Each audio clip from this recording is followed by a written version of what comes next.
In 2017 nilianza I have a parent over here, my dad, my beloved dad. So he decided to file for me to come to USA. So ilianza is a journey that started back in 2015. Yeah, bado nilikuwa shule. But hizi vitu, if you are filing for someone, si kitu inafanyikanga within that short time. Inalingana pia immigration how much they do have to work for, because alifailia visa inaita IR2 visa. That's for parents wenye wanafailia watoto wao wenye outside America, so that wakuja America na wapate green card. Na another thing, kama mtoto wako ako below 18 years, he automatically gets a US citizenship. So but mimi at that time, mimi nilikuwa over 18 years actually, so singeweza qualify for automatic citizenship. So they were filing for me to get a visa, and then when I come here I get a green card for 5 years before I can file for my citizenship. So kitu ya kwanza mali nilianzia nilikuwa naenda Kisumu at that time kwa Huduma Center to get my passport, my Kenyan passport ID. At that time hata nimeangalia sasa hivi, by the way, figures zinakuwa naombia hapa hivi, most of them zitakuwa correct kwa sababu nimekuwa nikijaribu ku update as much as possible, na zingine maybe inaweza kuwa higher than that or lower than that. So passport nimeangalia, na ukiangalia passport worldwide nimegundua the prices are almost the same. For the 32 page I got it for $4,500 or $45 whatever. Mostly kama unafanya hizi documents hata kwa embassy utakuwa unatumia in dollars, so depending on how much dollars your currency go for, wewe mwenyewe utacalculate, utajua. Sasa nikakwambia ati itakuwa ni pesa ngapi in cash, I don't know how much dollar goes for. At that time dollar used to go for around 108 106. Right now dollar is going for 130 126 depending on, so I don't know, so we'll be using mostly in dollars. My passport, that the first cost, it cost about $45, yeah, which was about 4,500 if I'm not wrong. From there, sasa my parent mwenyewe ilibidi a file from huko. Yeah, mwenye anakusponsor ana file from huko. But for kama wewe ni green card holder, unaona wewe uli apply mwenyewe, but lazima uko na sponsor mwenye atakusponsor from this side. So my dad mwenye alikuwa my sponsor alifile kutoka huko. Hizo ni documents including affidavit of support kuonyesha kuwa that under his care, na hata nikikuja hapa atanishughulikia kila kitu, na hata kufika ndafikia in his address, na yeye mwenyewe ndiye take care of me until I start my own life.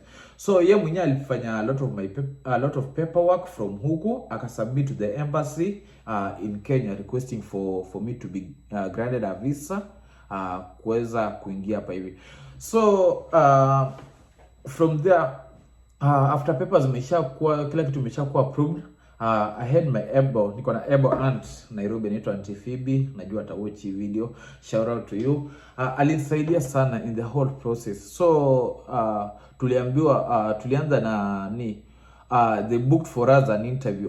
Immigration wenyewe wanakubukia an interview date. So before that unastahili kuwa umefanya medical exam. Sasa hapa hivi ndio kumekuwa na maswali mingi. Wacha tuingie hapa kwa medical exam. Medical exam, they don't schedule for you. You schedule by yourself. You schedule for yourself before the interview date. So what you do, you go to the website, utenda na, let me just double check the requirements for the requirements for medical exam. Wanasema one of the requirements, you need a original valid passport. Alafu you need US passport size pictures, which inakuwa 2 inch by 2 inch, white background or light gray background depending, unahitaji kuwa nazo. Alafu then you need your file case number and DS264. Hizi itakutolea namba yako so that waweze kupull out your information. And then another thing, you need to make a payment. At that time I made a payment of $400. Right now it's $480. So unaweza calculate ujue how much does it cost in your currency. And another thing, this money is not refundable. Kama ukifanya hii exam then uende interview anguke, Don't think that anybody will refund you that money. That money is non-refundable. So mahali penye unaenda kufanya exam inaitwa IOM, International Organization for Migration, popularly known as IOM. Kama uko Nairobi, iko along Gigiri Road, hapo Gigiri, almost Gigiri police station. Unajua hapo mahali penye kuna embassies mingi hapo hivyo, hizi za China and whatever, hapo Gigiri hapo hivyo utaipata hapo hivyo. And the form of payments, you'll have to make payment either by CBA Bank in Gigiri branch only, which is located along the village market. Address imekuwa hapo hivyo ndio whatever, hizo utajua mwenyewe. Or another way, kama unataka, kama hautaweza kufanya via bank, unaweza lipa via M-Pesa, but hiyo utalipa at IOM. Watakupatia payment information, maybe till or pay bill or whatever they use over there. I don't know. Yeah, this is what I did it 5 years ago, so I don't know about it. Maybe you'll know. Kitu ingine yenye utahitajika kuprovide before they go ahead with the exam, nilihitajika mimi personally, kwa sababu hii ni kitu, the process I go through and I still remember very well 5 years down the line. Kitu ingine inahitaji kutoa vaccination record. Unakumbuka kwa mdogo ulidungwa hizi manini kama yellow fever and whatever na hizi vingine, utastahili kutoa hizo medical record. Especially let's say ulizaliwa mali kama Pumwani na for this time maybe hauna your records. What you'll have to do, you'll go back to the hospital, they'll be able to retrieve your documents. Actually, hata me personally sikuwa na hizo my documents. So what I did, nilirudi tulirudi kwa hospitali where I was born. I was born in Nairobi.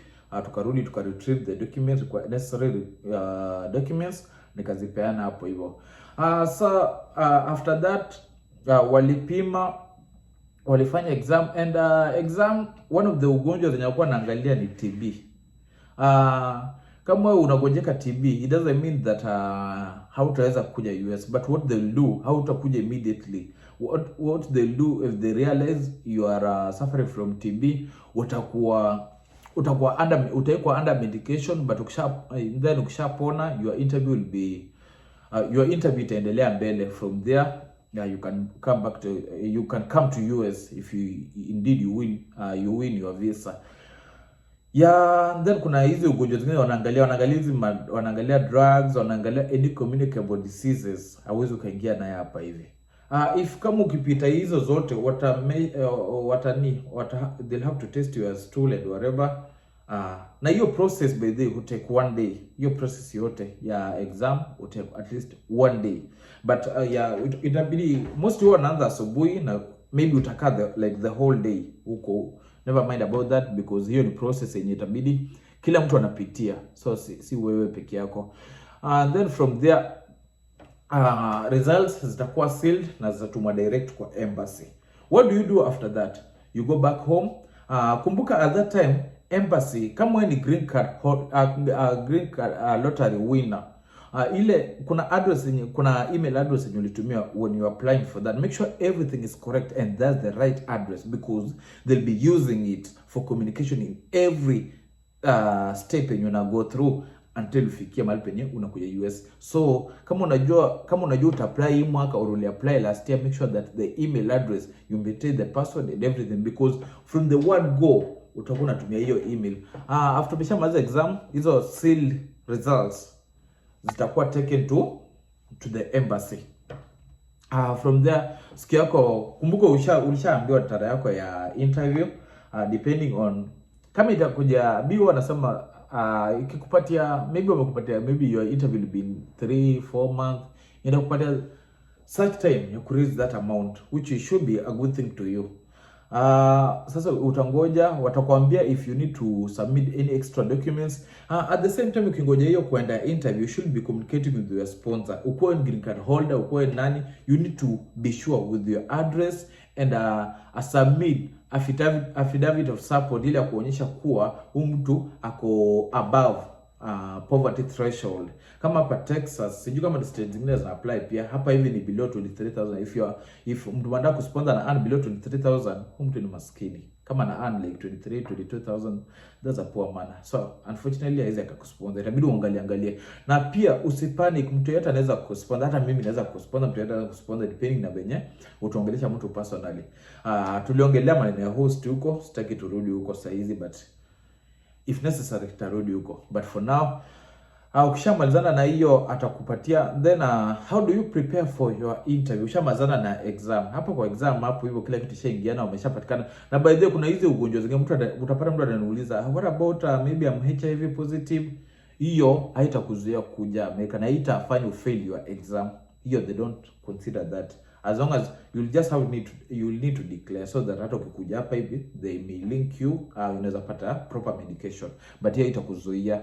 Kama uko na hiyo don't worry, wanaangaliza communicable diseases mostly. From there itabidi utegee, you keep on checking your email every time kuangalia that kama hatari yako inakufikia and whatever, because embassy wataendelea kuongea na wewe kila mara to make sure that everything is in order before your interview date.